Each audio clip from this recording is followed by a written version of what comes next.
Chapter 25. Complete silence filled the room, as if the world had been frozen, and every member of the council stared at Mino. Thomas sat stunned, waiting for the runner to say he'd been kidding. Gally finally broke the spell, standing up. "That's ridiculous." He faced Newt and pointed back at Mino, who had taken his seat again. "He should be kicked off the council for saying something so stupid." Any pity Thomas had felt for Gally, however remote, completely vanished at that statement.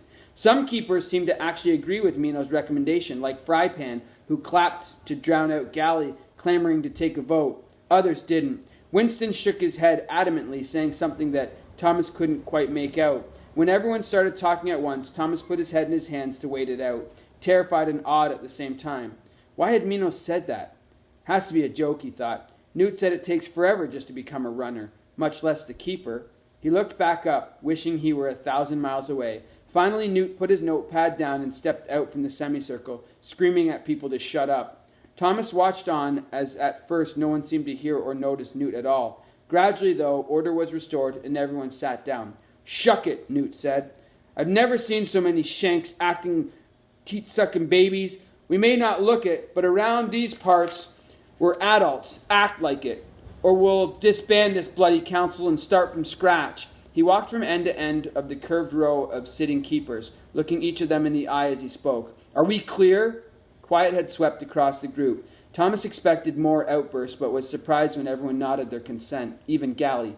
"Good that." Newt walked back to his chair and sat down, putting the pad in his lap. He scratched out a few lines on the paper, then looked up at Mino. "That's some pretty serious clunk, brother. Sorry, but you need to talk it up to move it forward." Thomas couldn't help feeling eager to hear the response. Mino looked exhausted, but he started defending his proposal. "It's sure easy for you Shanks to sit here and talk about something you're stupid on. I'm the only runner in this group, and the only other one here who's even been out in the maze is Newt." Gally interjected. "Not if you count the time I don't," Mino shouted. "And believe me, you or nobody else has the slightest clue what it's like to be out there. The only reason you were stung is because you broke the same rule you're blaming Thomas for. That's called hypocrisy, you shuck-faced piece of—" "Enough," Newt said. "Defend your proposal and be done with it." The tension was palpable. Thomas felt like the air in the room had become glass that could shatter at any second. Both Gally and Mino looked as if the taut red skin of their faces was about to burst, but they finally broke their stare. "Anyway, listen to me," Mino continued as he took his seat. "I've never seen anything like it. He didn't panic. He didn't whine and cry. Never seemed scared. Dude, he'd been here for just a few days. Think about what we were all like in the beginning, huddling in corners, disoriented, crying every hour, not trusting anybody, refusing to do anything. We were all like that for weeks or months, till we had no choice but to shuck it and live." Mino stood up, pointed at Thomas. "Just a few days after this guy shows up, he steps out in the maze to save two Shanks he hardly knows. All this clunk about him breaking a rule is just beyond stupid. He didn't get the rules yet, but plenty of people had told him what it's like in the maze, especially at night, and he still stepped out there, just as the door was closing, only caring that two people needed help." He took a deep breath, seeming to gain strength the more he spoke. "But that was just the beginning. After that, he saw me give up on Albie, leave him for dead. And I was the veteran, the one with all the experience and knowledge. So when Thomas saw me give up, he shouldn't have questioned it, but he did. Think about the willpower and strength it took him to push Albie up that wall inch by inch. It's psycho. It's freaking crazy. But that wasn't it. Then came the Grievers. I told Thomas we had to split up, and I started to practice evasive maneuvers, running in the patterns. Thomas, when he should have been wetting his pants, took control, defied all laws of physics and gravity to get Albie up onto that wall, diverted the Grievers away from him, beat one off, found—" "We get the point," Gally snapped. "Tommy here is a lucky shank." Mino rounded on him. "No, you worthless shuck. You don't get it. I've been here 2 years and I've never seen anything like it. For you to say anything—" Mino paused, rubbing his eyes, groaning in frustration. Thomas realized his own mouth had dropped wide open. His emotions were scattered. Appreciation for Mino standing up to everybody on his behalf.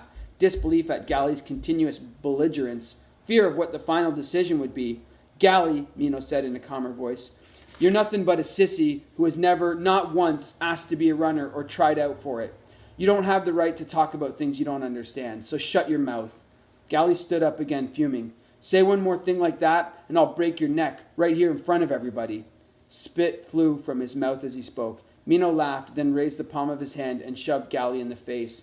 Thomas half stood as he watched the glader crash down into his chair, tipping it over backward, cracking it in two pieces. Gally sprawled across the floor, then scrambled to stand up, struggling to get his hands and feet under him. Mino stepped closer and stomped the bottom of his foot down on Gally's back, driving his body flat to the ground. Thomas plopped back into his seat, stunned. "I swear, Gally," Mino said with a sneer, "don't ever threaten me again. Don't ever speak to me again. Even if you do, I'll break your shuck neck right after I'm done with your arms and legs." Newt and Winston were on their feet and grabbing Mino before Thomas even knew what was going on. They pulled him away from Gally, who jumped up, his face a ruddy mask of rage. But he made no move toward Mino. He just stood there with his chest out, heaving ragged breaths. Finally, Gally backed away, half stumbling toward the exit behind him. His eyes darted around the room, lit with a burning hatred. Thomas had the sickening thought that Gally looked like someone about to commit murder. He backed toward the door, reached behind him to grab the handle. "Things are different now," he said, spitting on the floor. "You shouldn't have done that, Mino. You should not have done that." His maniacal gaze shifted to Newt. "I know you hate me, that you've always hated me. You should be banished for your embarrassing inability to lead this group. You're shameful, and any one of you who stays here is no better. Things are going to change. This I promise." Thomas's heart sank, as if things hadn't been awkward enough already. Gally yanked the door open and stepped out into the hall, but before anyone could react, he popped his head back into the room. "And you," he said, glaring at Thomas, "the green being who thinks he's friggin' God, don't forget I've seen you before. I've been through the changing. What these guys decide doesn't mean jack." He paused, looked at each person in the room. When his malicious stare fell back on Thomas, he had one last thing to say. "Whatever you came here for, I swear on my life I'm going to stop it. Kill you if I have to." Then he turned and left the room, slamming the door behind him.